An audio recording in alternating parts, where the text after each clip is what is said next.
I have a story to tell you about my ex and how I dumped her at the altar. Oops.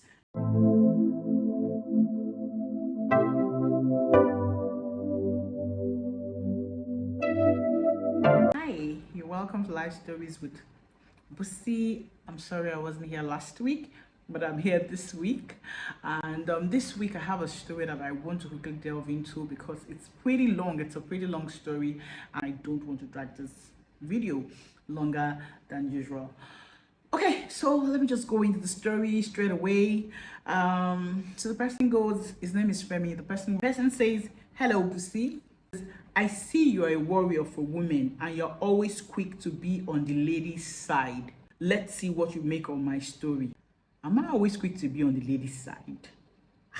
I kind of always want to believe that I'm unbiased and I'm impartial. What do you guys think? Do you think that I'm biased when it comes to women? I don't think so. I think I just try to be as fair as possible. I don't know. What do you guys think? Anyway, let me go back to his story. He says, I have a story to tell you about my ex and how I dumped her at the altar. Oops. Some people will say, what a mean thing to do. But I did it and I don't regret doing that. Okay? You understand what he's saying? He dumped his bride or his ex at the altar and he doesn't regret doing that. Okay, let's go to the story. So he goes, Christine in teenagers church in Nigeria. She was everyone's friend and she kind of pushed herself in the clique of my friends.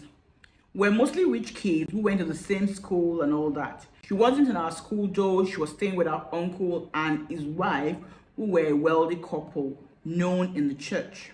I was a nerd in the group, but my friends tolerated me and my antisocial behavior. Deji, one of the boys in our clique, told us she was sleeping with Christine. We're about 16, 17 at this time. Of course, Deji gave us the gist of their sexual escapades and we would just laugh it off. I left Nigeria and I went to school in the UK and lost touch with most of the guys. I met Christine again in London about 12 years after, and it was good to see her. We gisted about church and our friends. She said she saw Deji a few months ago in Croydon. She gave me his number. I called Deji. He said he got married 2 years before and had a baby. We planned a reunion and all that. So Christine would call me regularly and she soon started visiting me at home. My parents have a house in Camden and I was living there. Once or twice, my mom met her and she was inquisitive about who Christine was. I was 29 going 30 and she was concerned that I wasn't married. I was an only child for a long time, so I'm about 18 years older than my baby sister. I had a British girlfriend, but my mom wasn't keen on me marrying a white girl. So when she saw Christine and realized that we had been in teens church together in Nigeria, she started hoping that I would date her. Mom knew her uncle and her auntie. Now, Christine wanted me, obviously, because we were both single and she figured that I could give her the stability she was looking for. So she was all nice and respectful to my mom. Whenever my mom was in town, she would practically move in and be a cook and gist partner. We went on a family vacation outside UK and my mom invited her. My dad liked her too. She was very handy with my little sister and everybody just fell in love with her. Our last night in Greece, where we went for the family vacation, she actually summoned up courage and came to my room to ask why I didn't like her. I was like, "You're my friend. I like you as a friend, but I have a girlfriend." Then she started crying that she had come to love me and that she wished that I could just love her back. She started wailing and shouting, "Femi, what's wrong with me? Why do I fall in love with men who are not available? Why do I end up with men who don't want me? Am I ugly?" God. Man, so women are actors, man. She kept blabbing and I pitied her and tried to hug her. Then she said, "Femi, please just kiss me. One kiss. So I know that I'm worth something. I'm not asking you to cheat on just your girlfriend. Just one kiss. Just a kiss." Well, I was like, if all she did to be okay and assured was a kiss, it shouldn't be that difficult. Only that it ended up being more than a kiss. We went the whole way with no protection. I don't want to interject too much. This story is very sweet. Just so I don't want to interject so much. Let me continue. Bussy, you want to know the truth? It was the best I've ever had.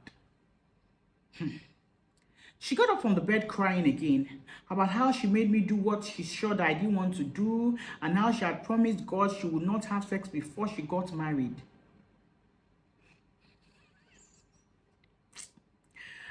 I'm not well versed in the intricacies and nuances of women. I've only been with about 3 women all my life. Jessica being the third person. Me and Jessica click in many ways. Jessica really understands my person. It's not an excuse to exonerate myself, but just to let you know the kind of person that I am. So after the vacation, we went back to UK, and she was all quiet during the trip back. She gave the excuse that she wasn't really feeling good. My mom was concerned about her. She mandated that Christine stay over at her house for a few days, just so that we can be sure that she was really fine and that she didn't catch a bug in Greece. Christine stayed over, and she was always avoiding me at that time. So when my parents went back to Nigeria, I went over to her place with a small gift to tell her how sorry I was. I didn't know why I was sorry though. I just wanted us to get rid of the elephant in the room, but that also didn't go well because we ended up in a bed again. I left her house that day and I said that I was going to go star. Some weeks later, she called that she had missed her period and that she took a home test that came out positive. I started feeling feverish immediately because I didn't even know what to do. The mistake I made was telling my mom, and she was like, Femi, you will do right by her. Christine is a very good girl. Don't miss this opportunity. My mom started calling to check on her. I was still trying to figure out what to do, and I didn't know how to have the discussion with Jessica, my girlfriend. Guess who mentioned it to Jessica? My mom. Jessica blocked me immediately. Now, I needed to speak to somebody who really knew Christine well. And the only person that came to mind was DJ. Remember DJ? Remember DJ from Teens Church? The guy that had something to do with Christine. So I called DJ. DJ started sounding like one responsible married man. He said I should plan to settle down, that Christine was a good woman, and that she was a good Christian. He said things happen, and that this might just be the sign that I needed to settle down. I told Deji that I didn't love her like that. Deji said, love grows. Just the same thing my parents had said. Well, I went along with the plans for the wedding. My mother said I should do it fast before Christine started showing. So the wedding plan started and we continued smashing. And she didn't think it was a sin anymore. Anyway, some weeks to the wedding, I went out with some of my guys, and the gist on the table was my wedding and how they were all getting ready. So one of my friends came with his younger brother. So I was telling them to check up our wedding website and all that. So this my friend opened the website on his phone, and younger brother just peeped and looked as if he had seen a ghost. The guy choked on his drink. After we ensured that it was okay, the guy didn't say anything for a while, but we could tell that he wasn't comfortable. He excused himself and left. Christine had already moved in. One night, I couldn't sleep. She was fast asleep, snoring too. I tried to watch a movie, but I heard a phone notification alert. I don't know why I picked up a phone. I'm not into picking people's phone. I saw a message from DJ. It was saved with his name. It wouldn't have been a big deal. It was our mutual friend. The message read, have you had the test done? Test. I was curious. Our phone was passworded, so I couldn't read the remaining messages. When she picked her phone the next morning, I waited for her to tell me about it, but she didn't say anything. A few days later, after I didn't hear anything, I asked her if she was okay. She said she was. I asked if the baby was okay. She said the baby was okay. I asked her if she had any tests to conduct. She said she didn't. I could tell she was a bit agitated at that time, but I thought maybe it was a stress from the pregnancy. I was so sure what I saw, and so I was curious. I called Deji the week after, and we just chatted on and on. So he asked how the wedding preparation was going. He told me he hadn't spoken to Christine in a long time, that I should say hello to her. But I was so sure it was Deji's number that I saw that day. 2 weeks later, Jessica, my girlfriend, called me and then she asked me to meet her up at a restaurant. I was so glad. She hadn't spoken to me in months, and I didn't even get a chance to explain myself to her. So when I got there, we exchanged pleasantries. Then she asked when I started dating Christine. I opened up to Jessica and I told her exactly what happened and how sorry I was. Jessica told me that she wouldn't forgive me for cheating on her, but she said that she knew that I wasn't a bad person, and that while our relationship lasted, I treated her well. And she felt that I needed to know the truth about who I was getting married to. Jessica's friend had called her to know what happened to our relationship because she stumbled on my wedding website. This Jessica's friend was the girlfriend of that guy that had choked on his drink when I hung out with the boys. The guy Austin had mentioned to his girlfriend about a certain guy who was marrying a slut and didn't know. He even showed his girlfriend our wedding website. The girl knew me and Jessica, and then she told Jessica to ask why I was getting married to someone else. The girl then gave Jessica all the full story about Christine that Austin had told her. Christine had been passed around different guys in the circle of their friends for years, so she had passed around all the guys. Jessica called a friend on phone who confirmed all the story. So I needed to know more. I didn't tell Christine anything. So I was just more clingy, holding her, doing like I was love struck. I got her phone and her laptop password. Things I discovered. Deji was responsible for Christine's pregnancy. And since he was married, they decided that I should be the scapegoat because, in their words, I was a mumu who would fall for anything. Let me read that again. Things I discovered. Deji was responsible for Christine's pregnancy.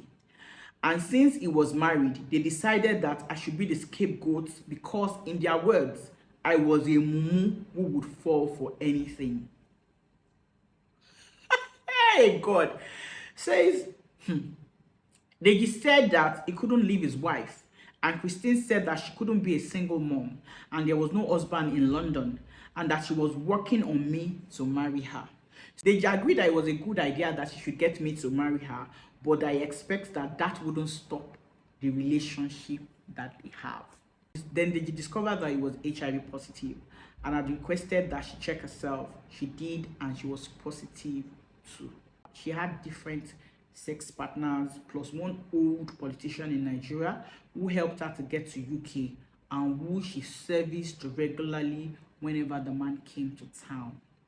I had a test done, and you don't want to know how glad I was when it came back negative.